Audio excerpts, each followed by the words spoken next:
और मगरबी ममालिक पर वो ये इल्ज़ाम लगा रहे हैं कि जनाब वो हथियारों की फ़रोख्त ये सब कुछ कर रहे हैं और अगर वो इसको रोक लें तो ये जो जंग है ये ऑटोमेटिकली बंद हो जाएगी। और लग कुछ ऐसे रहा है कि शायद सूडान एक बार फिर तकसीम दर तकसीम की तरफ बढ़ रहा है। क्या होगा, क्या वाकई सूडान एक दफ़ा फिर तकसीम हो जाएगा? और जिस तरह के 2011 में सूडान दो हिस्सों में तकसीम हुआ था, जब जनूबी सूडान आज़ाद होकर साउथ सूडान बना था, तो क्या एक दफ़ा फिर ये जो शुमाल और जनूब की तकसीम थी ये अब एक और तकसीम की तरफ पड़ रही है? क्या मज़ीद वहाँ पर नस्ल कुशी जारी रहेगी? कितने लोगों की जानें जाएंगी? तो उसके बाद वो जो फैज़ साहब ने कहा था कि खून के धब्बे धुलेंगे, कितनी बरसातों के बाद।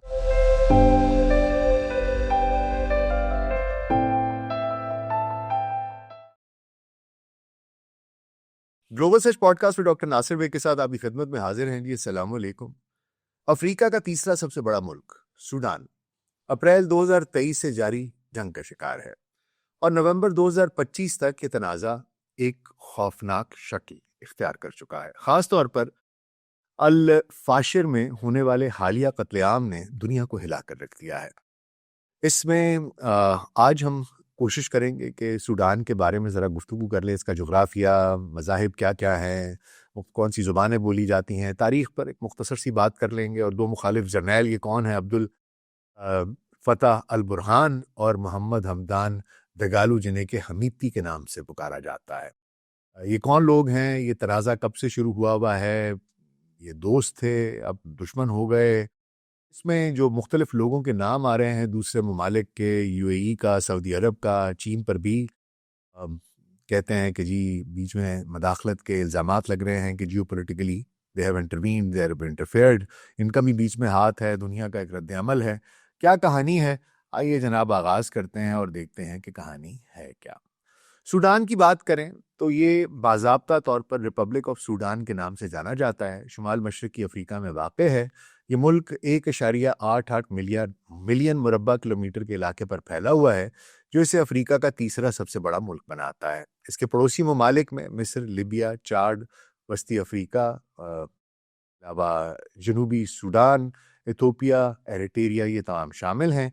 सूडान का मशरकी हिस्सा बहरा अहमर से मिलता है, जो इसकी स्ट्रेटेजिक अहमियत को बढ़ा देता है। सूडान का दारुल हुकूमत खर्तूम है, जो ब्लू नाइल और वाइट नाइल के नदियों के संगम पर वाक़ है।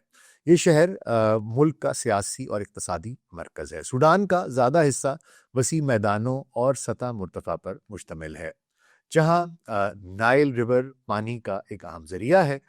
शुमाल में सहरा है, जबकि जुनूब में ज़रख़ेज़ ज़मीन और बारिश का मौसम मिलता है। ये जुग्राफियाई तनव्वुर सूडान की मईशत और सकाफत को उस पर एक गहरा असर डालता है।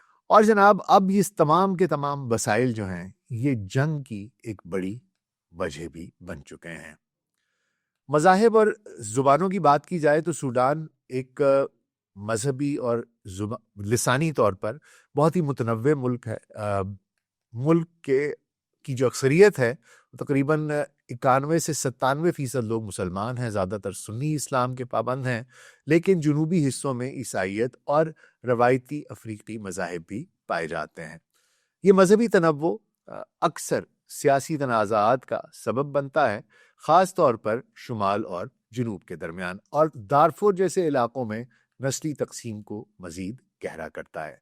ज़ुबानों के हवाले से जी अरबी सूडान की सरकारी ज़ुबान है और मुल्क का जो लिंग्वा फ्रांका भी इसी को आप कह सकते हैं। इसके अलावा अंग्रेज़ी भी कुछ हद तक इस्तेमाल होती है, लेकिन सूडान में 70 से ज़ायद कबायली ज़ुबानें इसके अलावा बोली जाती हैं, जैसे नोबिनन है, बेजा है, फ़र है, और इसके अलावा और ज़ुबानें हैं जो कि बोली जाती हैं। और ये जो लिसानी तनव्वुर है ये सूडान की सकाफ़ती तौर पर बड़ा ही अमीर दिखाता है, बहुत ही रिच करता है। लेकिन इस सब से जो इत्तेहाद है, एक जो कौमी इत्तेहाद है सूडान का, उसके लिए भी चैलेंजेस पैदा हो जाते हैं। अब एक जंग में और एक नस्ल कुशी की तरफ गामजन दिखाई देता है। दरअसल मामला कुछ हुआ है जनाब कि सूडान की तारीख जो है ये बहुत पुरानी है, कदीम है, जो किंगडम ऑफ कश से शुरू होती है। ये इलाका उस्मानी और बरतानवी उनके भी असली हुक्मरानी के तहत रहा और 1956 में इसे आज़ादी मिली। लेकिन आज़ादी के बाद से सूडान में मुस्तकिल तनाज़ात और जंगें जारी हैं। सबसे बड़ा तनाज़ा शुमाल और जनूब के दरमियान रहा। शुमाल में अरब मुसलमान और जनूब में ईसाई, और इस तरह की कम्युनिटीज़ थी, और उनके दरमियान एक दो लंबी सिविल वॉर्स हुई। पहले 1955 से 1972 तक और दूसरी 1983 से 2005 तक। इन जंगों में 2 मिलियन से ज़्यादा लोग मारे गए। 2011 में जनूबी सूडान आज़ाद होकर साउथ सूडान बन गया, लेकिन इसके बावजूद ये अमन का जरिया नहीं बन सका। 1989 में उमर अल बशीर, इन्होंने फौजी बगावत के जरिए हुकूमत संभाली और 30 साल तक एक सख्त इस्लामी हुकूमत चलाई। इस दौर में दारफुर में 2003 से 2020 तक एक खतरनाक जंग हुई। इसमें 3 लाख से ज्यादा लोग मारे गए और बशीर पर जंगी जराइम के इल्जामात भी लगे। 2019 में अवामी मुजाहिरों ने बशीर को हटा दिया और एक उबूरी हुकूमत बन गई। लेकिन 2021 में एक और फौजी बगावत ने इस सिविलियन हुकूमत को भी खत्म कर दिया। अच्छा, मैं आपको बता दूं कि मामला है क्या। ये जो बशीर हैं, इनको हटाने में भी इन्हीं 2 जर्नैलों का हाथ था, ये जो एसएएफ और आरएसएफ के हैं। और जो इसके बाद अबूरी हुकूमत, सिविल हुकूमत आई थी, जमहूरी हुकूमत, उसको हटाने में भी इन्हीं का किरदार था। और ये दोनों दोस्त थे क्योंकि इनका दुश्मन एक ही था। आगे चल के आपको इसकी तफसील बताता हूँ। अप्रैल 2023 में जी एक नई जंग शुरू हुई, जब एसएएफ और आरसीएफ ने एक दूसरे के साथ टेरिटरी के लिए, वसाइल के लिए, हुकूक के लिए लड़ना शुरू कर दिया। और अब 2025 तक ये जंग इतनी खतरनाक हो गई है, इतनी शिद्दत इख्तियार कर चुकी है कि लोग इसे नस्ल कुशी कह रहे हैं। जनवरी 2025 में एसएएफ ने उमदुरमान को वापस हासिल किया, और जबकि जून 2025 में आरएसएफ ने लीबिया और मिस्र की सरहदों पर कब्जा कर लिया। नवंबर 2025 तक कुल हलाकतें 1.5 लाख से तजावुज कर चुकी हैं।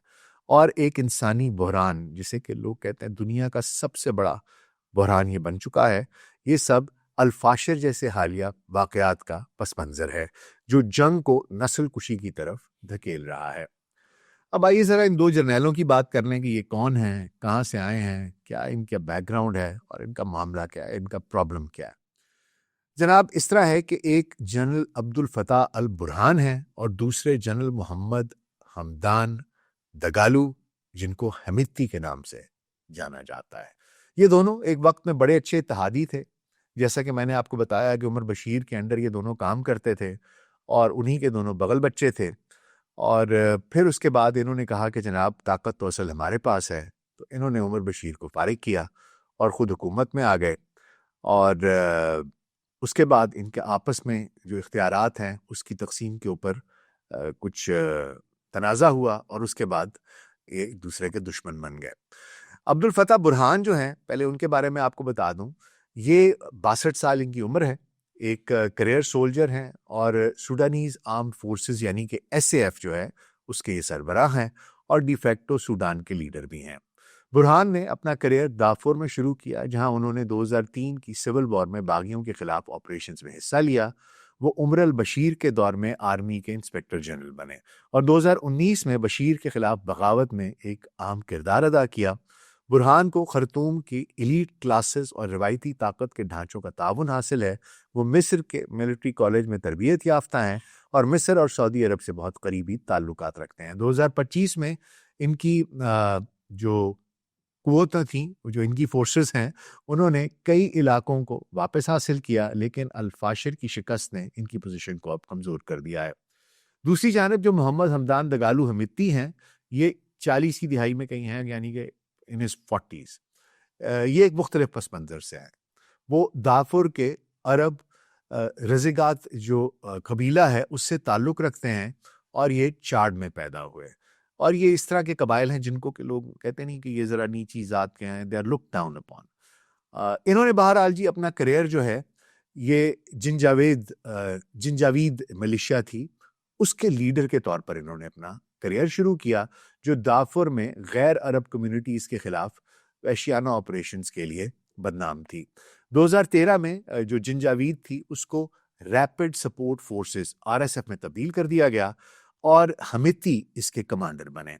हमिती ने यमन में सऊदी क़यादत वाले इत्तेहाद के लिए फ़ौजें भेजीं, जिससे इनकी ताकत और दौलत दोनों में इजाफा हुआ। वो गोल्ड माइंस पर कंट्रोल रखते हैं और मुत्तहिदा अरब अमारात से करीबी ताल्लुकात भी रखते हैं। 2025 में आरएसएफ की बड़ी फतूहात जैसे अल-फाशर का कब्जा हमिती की ताकत को अ, दिखाता है कि वो मजीद कितनी बढ़ गई है, लेकिन इंसानी हुकूक की खिलाफ वर्जियों के इल्जामात इन पर इंतहाई शदीद हैं।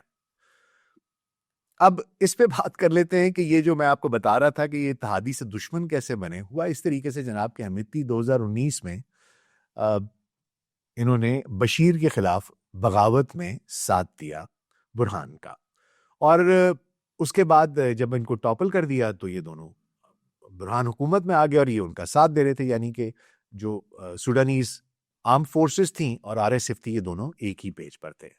इसके बाद एक सिविलियन सेटअप को लाया गया जो कि एक पपेट सेटअप था और असल में यही दोनों शॉट्स कॉल किया करते थे।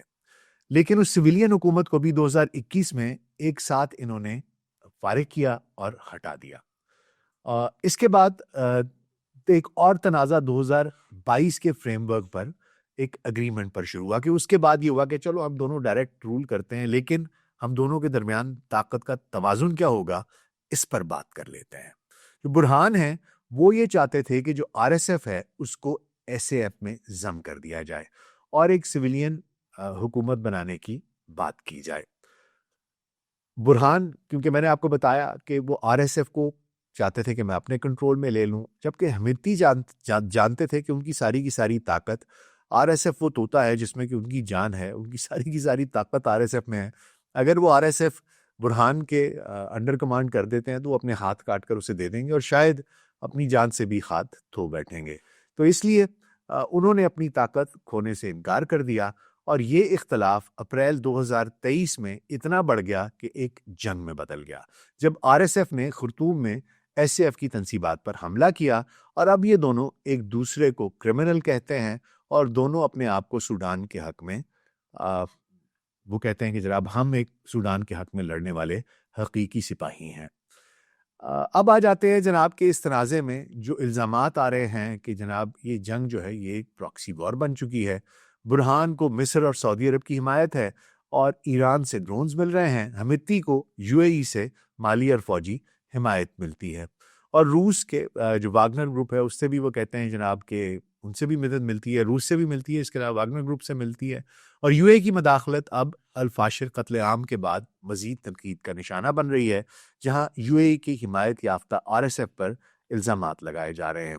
लोग बात ये करते हैं जनाब के क्यों ये सब कुछ हो रहा है, ये मैं आपको बताता हूँ। बात होती है, बाज कहते हैं लोग कि जी ज़मीनी धातें जो है उनके ऊपर मामला हो रहा है। तो फिर मैंने तहकीक की कि जनाब क्या ये जो सूडान की जंग है इसमें नायाब ज़मीनी धातों का कोई किरदार हो सकता है।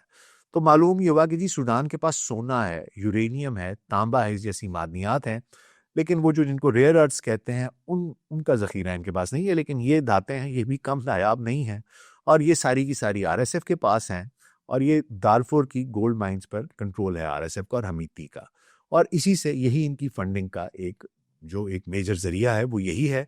और ये वसाइल दोनों ग्रुपों के लिए स्ट्रेटेजिक अहमियत रखते हैं और यूएई जैसे ममालिक की दिलचस्पी इन्हीं वसाइल की वजह से है जो जंग को तूल दे रही है। लोग ये कह रहे हैं कि जी यूएई में आप जाएं तो वहां पर आपको गोल्ड मिल जाता है बड़ा सस्ता और इस तरह की चीज़ें मिल जाती हैं, गोल्ड वहां पर कहाँ से आता है? तो लोग ये इल्ज़ाम देते हैं कि असल में जी ये सूडान का सोना है और ये हमिती के थ्रू जाता है और ये मुत्तहिदा अरब अमारात में जाता है और वहां पर बिकता है। और इसके ऊपर मैं देख रहा था कि जो जुमे के खुतबे हैं उसमें जो इमाम साहिबान थे, जो मौलाना हजरात थे, वो अपने खुतबात में यूएई का और सऊदी अरेबिया का नाम ले लेके अल्लाह सुब्हानहू तआला से दुआएं कर रहे थे कि या रब्बुल आलमीन ये जो कुछ हमारे साथ कर रहे हैं इनके साथ भी ऐसा हो, क्योंकि अल-फाशिर में एक नस्ल कुशी है जो कि हुई है, इतने लोग बेघर हुए हैं, इतने लोग मारे गए हैं। वो सुनकर यकीनी तौर पर वो एक दिल दहला देने वाला मंजर और एक दिल दहला देने वाली वो खुतबे हैं जो वो पढ़ रहे हैं। बहरहाल ये तमाम इल्ज़ामात हैं जो उन पर लगाए जाते हैं, इसकी अगर कोई तहकीक होगी तो तभी पता चलेगा कि इसमें कोई हकीकत है कि नहीं है। अब मामला कुछ यूँ है जी कि नवंबर 2025 तक सूडान जो है ये एक शदीद इंसानी बहरान का शिकार है।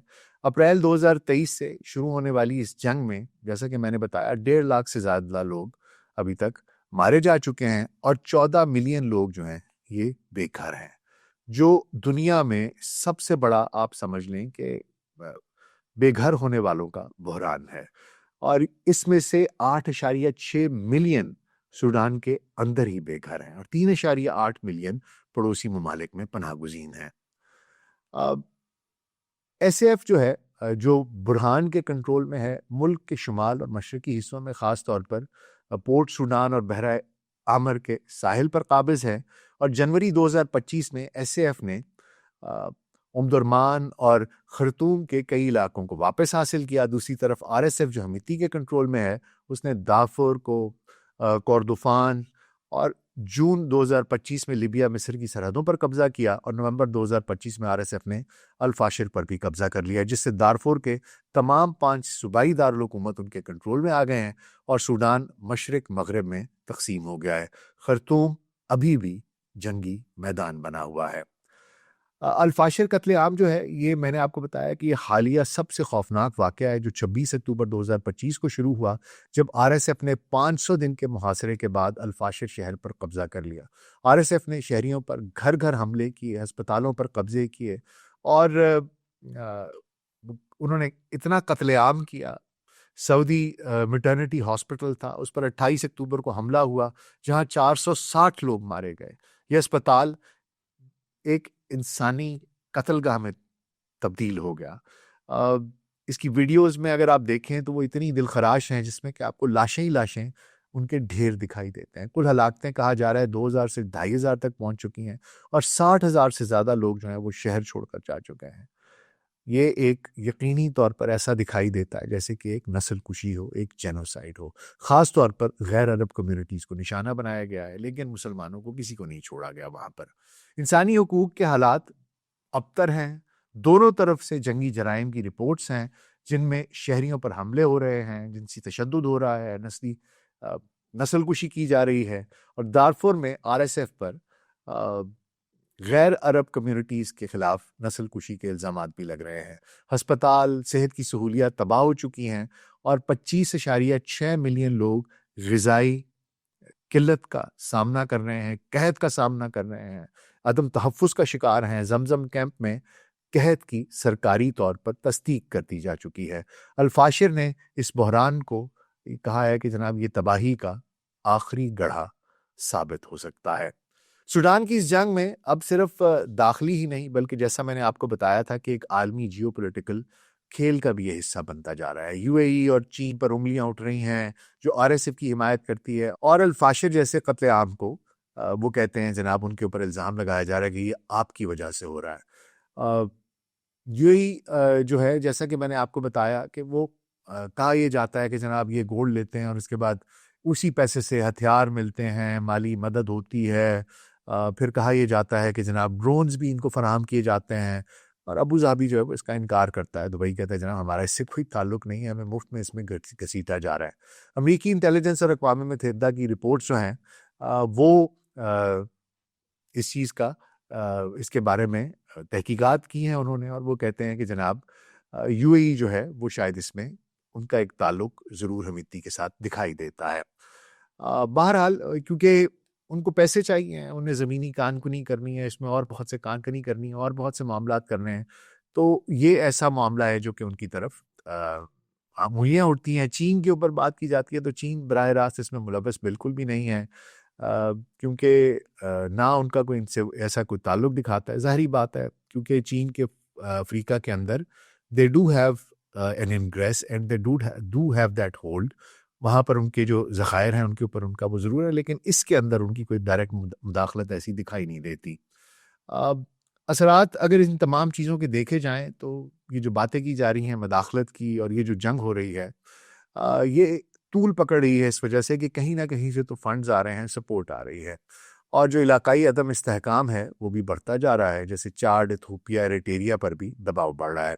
इसी तरह बहरे आमर की तिजारत जो है, उसके रूट जो हैं वो मुतासर हो रहे हैं। तेल की कीमतें इससे वो भी बढ़ सकती हैं, और इंतहाई और मगरबी ममालिक पर वो ये इल्ज़ाम लगा रहे हैं कि जनाब वो हथियारों की फ़रोख्त के लिए ये सब कुछ कर रहे हैं, और अगर वो इसको रोक लें तो ये जो जंग है ये ऑटोमेटिकली बंद हो जाएगी। और लग कुछ ऐसे रहा है कि शायद सूडान एक बार फिर तकसीम दर तकसीम की तरफ बढ़ रहा है। क्या होगा? क्या वाकई सूडान एक दफ़ा फिर तकसीम हो जाएगा? और जिस तरह के 2011 में सूडान दो हिस्सों में तकसीम हुआ था, जब जनूबी सूडान आज़ाद होकर साउथ सूडान बना था, तो क्या एक दफ़ा फिर ये जो शुमाल और जनूब की तकसीम थी, ये अब एक और तकसीम की तरफ पड़ रही है? क्या मज़ीद वहाँ पर नस्ल कुशी जारी रहेगी? कितने लोगों की जानें जाएंगी कि उसके बाद वो जो फैज़ साहब ने कहा था कि खून के धब्बे धुलेंगे, कितनी बरसातों के बाद? तो हम दुआ ही कर सकते हैं जनाब कि अल्लाह सुब्हाना ताला इनको अक्ल दे, बुरहान साहब को और हमिद्दी साहब को। ये जो ऐसे SAF और RAF की लड़ाई है, ये जो अपने इक़्तिदार की लड़ाई है, ये जो दो अनाओं की लड़ाई है, इसमें जो बेगुनाह लोगों का कत्लेआम हो रहा है, जिस तरीके से उनकी नस्ल कुशी हो रही है, जिस तज़लील से वो गुजर रहे हैं, जहाँ पर उनके पास घर नहीं है, खुराक नहीं है, पानी नहीं है, बच्चे मर रहे हैं, तिब्बी सहूलियात नहीं हैं, इसकी कोई रोकथाम का मामला हो सके, और अगर मुमकिन हो तो वो तमाम ममालिक जिनका कोई असर व रसूख है, वो इसमें इंटरवीन करके कोई इस मामले को किसी एक तरफ लगाएं। और जो सामने दिखाई दे रहा है वो लगता तो ऐसे ही है कि जैसे सूडान एक दफ़े फिर तकसीम होने जा रहा है। आपकी इस बारे में क्या राय है? मुझे कमेंट्स में ज़रूर बताइएगा। अपना बहुत ख्याल रखिएगा। शुक्रिया।